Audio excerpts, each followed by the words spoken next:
مومنو، جب جمعے کے دن نماز کے لیے اذان دی جائے تو خدا کی یاد یعنی نماز کے لیے جلدی کرو اور خرید و فروخت ترک کر دو اگر سمجھو تو یہ تمہارے حق میں بہتر ہے۔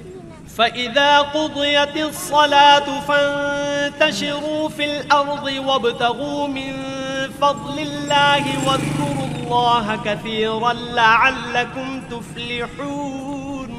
پھر جب نماز ہو چکے تو اپنی اپنی راہ لو اور خدا کا فضل تلاش کرو اور خدا کو بہت بہت یاد کرتے رہو تاکہ نجات پاؤ۔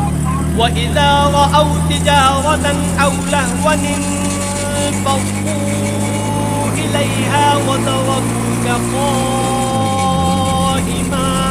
قُلْ مَا عِندَ اللَّهِ خَيْرٌ مِّنَ اللَّهْوِ وَمِنَ التِّجَارَةِ وَاللَّهُ خَيْرُ الرَّازِقِينَ۔ اور جب یہ لوگ سودا بکتا یا تماشا ہوتا دیکھتے ہیں تو ادھر بھاگ جاتے ہیں